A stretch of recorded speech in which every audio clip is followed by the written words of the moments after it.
Yeah, do you,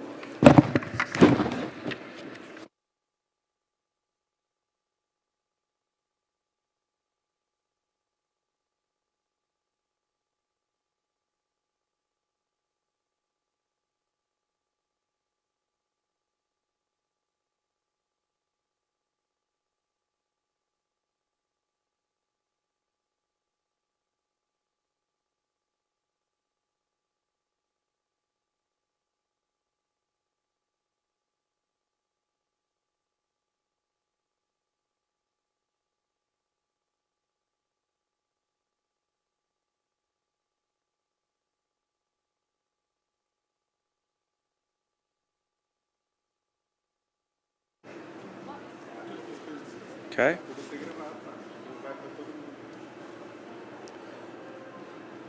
I didn't. Come on. Mediterranean, this side. Ancient civilization, this side. New word.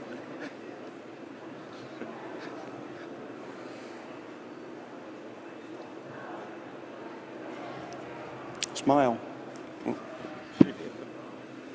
And it is, and it's, Okay. 3 hour flight. 3 hour flight. Okay. Good afternoon, everyone, and once again, welcome to the Global Entrepreneurship Summit's Global Launch Lounge. My name is Tom Lairston, and I'm the director of the Global Entrepreneurship Summit at the U.S. Department of State. It's a thrill to be here, and I truly hope that everyone feels my same sense of excitement at joining us here. This year at the Global Entrepreneurship Summit at Stanford, we have launched a special initiative. We, of course, not only have entrepreneurs from almost every country in the world, investors, mentors, and ecosystem supporters, but this year we've also had the privilege to invite 20 governments worldwide to join us here in Silicon Valley for 2 special sessions and provide an opportunity for these special governments to engage from the policy point of view on how to better shape their ecosystems and promote entrepreneurship in their respective countries. So we all know that entrepreneurs, investors, mentors, incubators, accelerators, and universities are key components of the entrepreneurship ecosystem. But governments, as we all know, not surprisingly, have a very important role to play as well in instituting policies, laws, and programs that support businesses to start and grow. So again, all these governments were invited here to join us at GES 2016 based on, and these are very important factors, their demonstrated track record promoting entrepreneurship, which is key, and also their willingness to announce right here at Stanford University new government initiatives, programs, and regulations that will support their country's entrepreneurial ecosystems. So I'm happy here to announce our distinguished guests who have visited us today. To my right, we have Charles Ng, who is with Invest Hong Kong. Welcome. Next, we have João Vasconcelos from the government of Portugal. Thank you very much. We also have with us Elias Jeribi from Tunisia. Welcome. Long flights for some of you, I realize that, but we, in addition, have Professor Umar Saif, who's joined us all the way from Pakistan, so thank you very much. And lastly, we have Mr. Olufemi Adeluyi. I may have not done such a great job of pronouncing your name, but we're thrilled that you're joining us from the government of Nigeria. And let me also add that our distinguished guests will be available immediately following this introduction outside of the Global Launch Lounge to take your questions. And I encourage you to do so. And again, thank you very much. Are there any comments or remarks that our guests would like to share, or? Don't have to, but if you'd like to.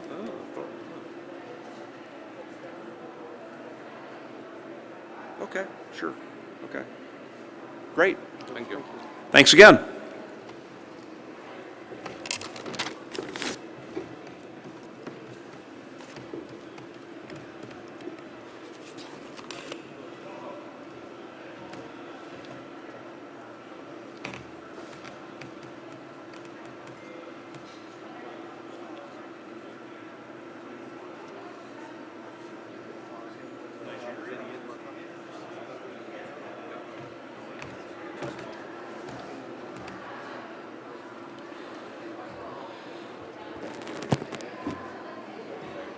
So, first of all, I would like to thank U.S. government for this organization, the invitation, and for allowing Portugal to be here, presenting what we are being, what are our projects for entrepreneurship. So, I'm a Secretary of State of Industry from Portuguese government, and in my ancient job was I founded and I managed startup Lisboa.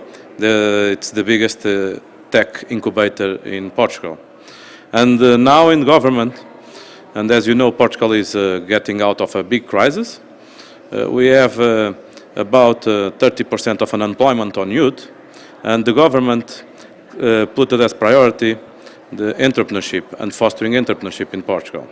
Last month, 3.5 new companies born for each company that was closed. And 50% of the new jobs come from companies with less than 5 years. So new companies and fostering new companies is a priority for Portugal. We launched the Startup Portugal, that it's a 20 measures program. You can see more info in startupportugal.com. And it's in 3 main areas: investment, ecosystem, and internationalization. On investment, we launched the most ambitious fiscal break program in Europe. For the early stage investors, seed investors, you can deduct 100K in your individual tax declaration. And we launched the biggest fund in Europe of 500 million to co-invest with business angels and VCs from all around the world. In the ecosystem, the main measure, it's a national network, the creation of a national network of incubators, allowing us to share mentors, experiences, consultants, lawyers, accountants from all around the incubators and learn from different incubators and create specific industries incubators in several sectors that are not supported now. We will create more incubators on agro-industry, we'll create more incubators on tourism, entrepreneurship, and in commerce entrepreneurship and science-based startups. But what a young company needs more than investment and ecosystem, it's customers. So a lot of measures are to foster this business and to allow them to have their first contact with the market. So in the main exhibitions in Europe, Portuguese startups, the selected ones, will be present with no charges and with the full support of the government in the main exhibitions of their sectors. When we are talking about technology, we are talking about CEBIT or World Mobile Congress, or even in CES in Las Vegas, we will have a pavilion from Portugal, allowing hundreds of our startups to be present and to have their first tests of their products. But most important of all, it's Web Summit. Web Summit is the biggest entrepreneurship, tech entrepreneurship event in the world, more than 50,000 persons, and it's going to be in Lisbon for the next 3 years. So it's in November. It's people from 150 countries, and will allow us to show all these measures to the world and to show what is being done in the world to the Portuguese ecosystem. So 500 million euros to co-invest, to match funds with VCs, and 1 billion euros in grants, EU grants, for innovation and entrepreneurship for SMEs. This puts Portugal on the leadership of public policies to foster entrepreneurship in Europe. With this program, we are the first startup country in Europe, and we put Portugal as the leading country on supports to startups. And again, thanks for the opportunity so that I can transmit this to the world, investors, startups, founders, and here at the JES. And we are very proud to be here for the next 3 days. Yeah, thank you. I don't know if anyone has any question, we can talk further after. Thank you.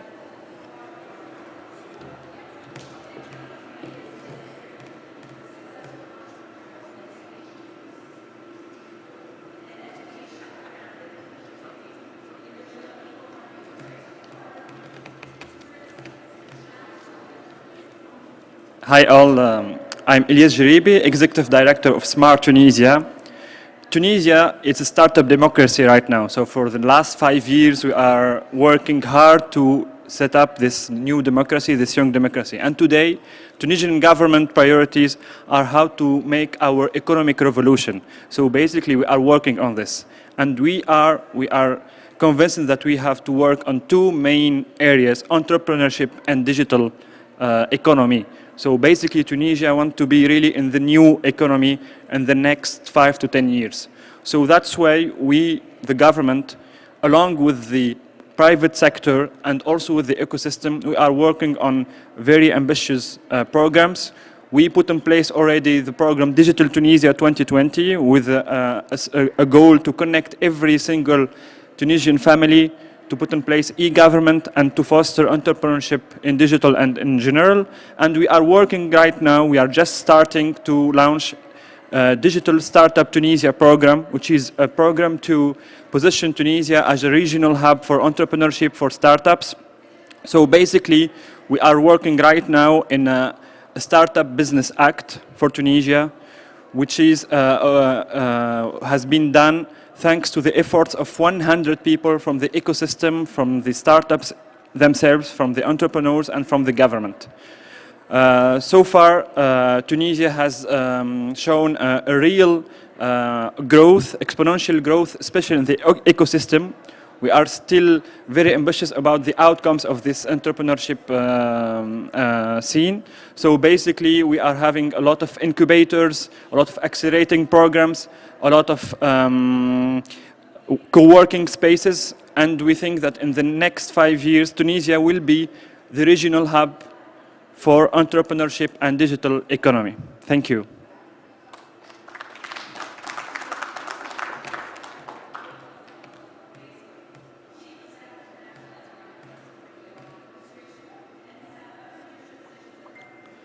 Hi, I'm Umar Saif from Pakistan, and thank you for inviting us and having us over. I'm told that the Pakistan contingent is one of the largest here. Well, so you've confirmed it now. Wonderful. We started about 4 years ago to set up a government-backed incubator called Plan 9. We've graduated about 123 companies so far, and now there is a mushrooming of incubators in Pakistan. Pakistan, you may associate if you watch Fox News with lots of other interesting aspects, but it's actually the 6th largest country in the world. The province that I represent, for which I'm the chairman of the Punjab IT board, if it was a country, would be the 9th largest in the world by population. Pakistan is also the 4th largest English-speaking population anywhere in the world. It's the 9th largest market for cell phones. And we have the largest internet growth rate in the region. And this country is just coming out of its shell. We have a nascent but a rapidly growing entrepreneurial ecosystem. The startup incubator that we set up about 4 years ago has now graduated 123 startups. Between various incubator and accelerators that run in Pakistan, they're producing about 30 companies every 6 months. And I'm told 25 of them are representing us in the Global Entrepreneurship Summit here today. Going forward, we're going to be launching a government-backed venture fund. It's not risk capital in the sense that the government is not going to take any equity in return for the money that we put into the startups. But it's an important funding instrument where we're going to be giving out grants to the startups that graduate from our incubator. It's sort of the equivalent of the friends and family round that you would have in this country. But that's sort of an important window when startups come out of an incubator and before they can attract serious VC money, you want to put them through, a couple $100,000, maybe $500,000 worth of cash investment that otherwise friends and family would do. So that is what this new government-backed VC fund is going to look like, except that we're not going to take any stake, but instead expect VCs to come and co-invest and leverage this investment. Another thing that we're going to try out in Pakistan with the population growth rate that we have is that we're going to invest heavily in leveraging freelancing as a source of entrepreneurship for our university graduates. Pakistan is producing 250,000 university graduates every year, but the job market only grows by about 50,000 people every year. So we have surplus of about 200,000 university graduates who don't have jobs. Not all of them can become high-risk tech entrepreneurs. So we're setting up what we call e-Rozgar centers. These are freelancing workspaces, co-workspaces, where people get trained to monetize their skills and education online, starting from something as simple as being able to click a few images on Amazon Mechanical Turk, all the way to be able to make a few $1,000s by maintaining ledgers, or transcribing medical transcriptions, etc. Things that people do outsource on things like the Amazon Mechanical Turk or Odesk or Fiverr.com. And that market continues to grow, and a market that we continue to be excited about. I think that's where all the scale is going to come from in terms of people being able to generate income for themselves. Even $50 per month or $150 per month is a decent income in a country like Pakistan. So with these 36 centers that we're going to set up this year, we hope to train 10,000 people to be able to monetize their skills online using these freelancer training centers. And I think that's where we're going to get the scale of our jobs coming through while we accelerate our startups with government-backed VC fund that's going to launch hopefully this year. If you have any questions, I'll be available offline. Thank you.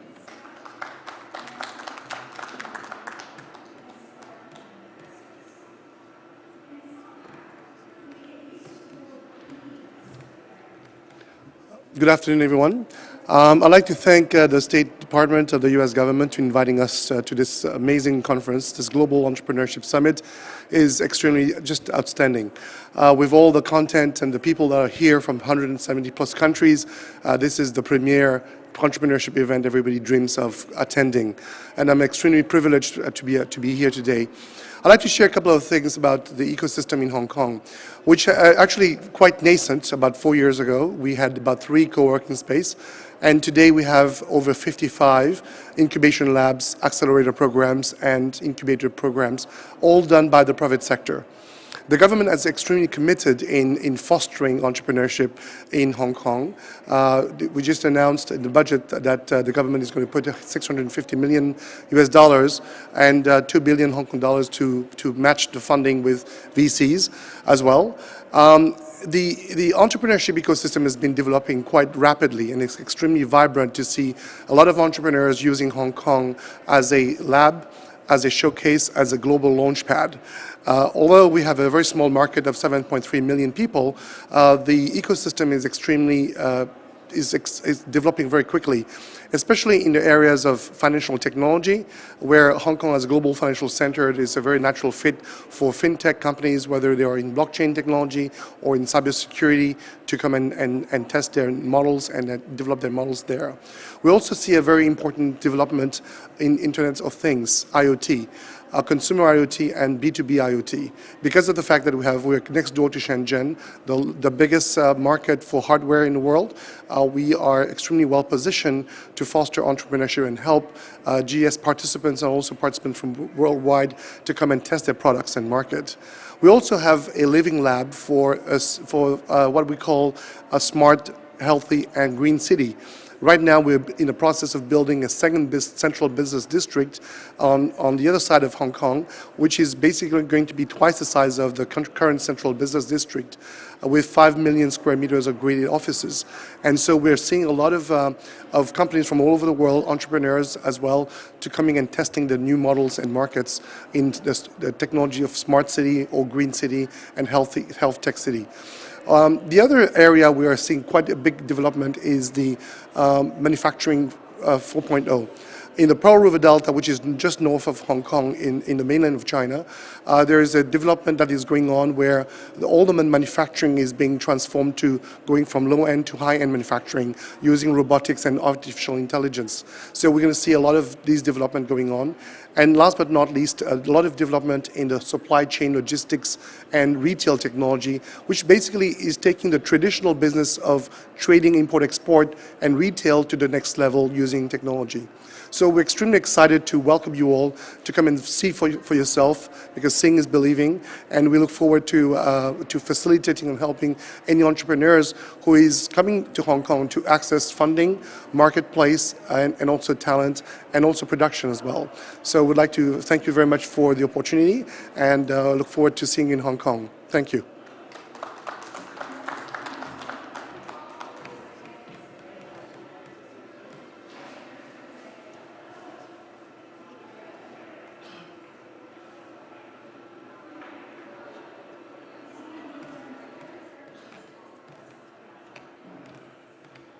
Good afternoon, everyone. My name is Olufemi Adeluyi from Nigeria. I'd like to thank the Department of State for this very wonderful opportunity given to us to participate in this event. And I'm sure that the benefits that will accrue from our participation will be felt in the ecosystem of Nigeria. Now, many of us know that Nigeria has been a country that depended almost solely on oil. Fortunately or unfortunately, we have the oil prices crashing significantly. So the new government of President Buhari has decided that we have to look for an alternative to the revenue we get from oil. And we felt that ICT is a veritable source for this type of revenue. So the government has made plans and policies to ensure that ICT innovation and entrepreneurship is given a pride of place. So right now we have currently 2 innovation hubs, and this year we're expanding to have 14 extra hubs because we want to train and develop entrepreneurs. We created an office. I actually work for an office called the National Information Technology Development Agency. That office is responsible for ICT development in Nigeria. And we created a sub-office called the Office for Innovation and ICT Innovation and Entrepreneurship that is focused on building this ecosystem to ensure that we can harness a lot of potential of ICT that we have in the country.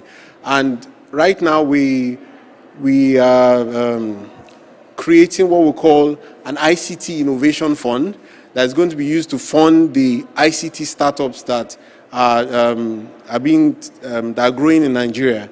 We also are funding those ICT startups to participate in global ICT events like GITEX. GITEX takes place in October in Dubai, and we had like a mini, as it were, startup competition to select 20 startups that want to take to the event. We had about 500 startups applying from all the states of Nigeria and from outside Nigeria, and we narrowed that selection to about 20.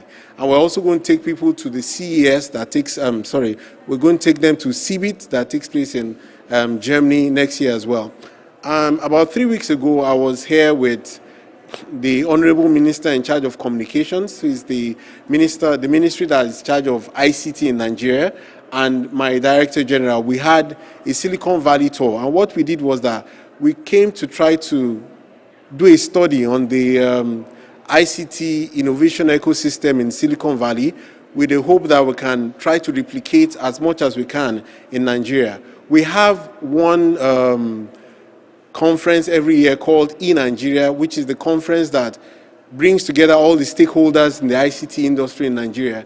And to show underscore the importance that we're placing in the area of ICT innovation, we're devoting this year's conference wholly to the development of the ICT ecosystem in Nigeria. And we're developing a framework in consultation with Nigerian experts and as well as some experts that we met at the Silicon Valley to ensure that we can build a robust framework that will ensure that Nigeria truly transitions from an economy that dependent on oil to one that is dependent on ICT.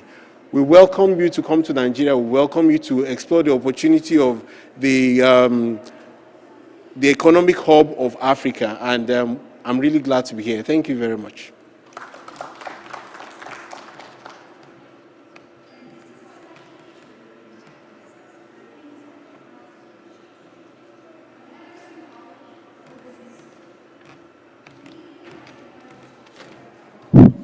Okay, wonderful. Thank you all again for joining us. And I think we've just observed firsthand all the exciting and I must say truly impressive activities related to entrepreneurship that are happening now across the globe, from supply chain management to the growth of incubators and accelerators to the world of ICT. So again, thank you very much for joining us, and I hope that all of you are truly excited as I am for the next 2 days. So thank you again.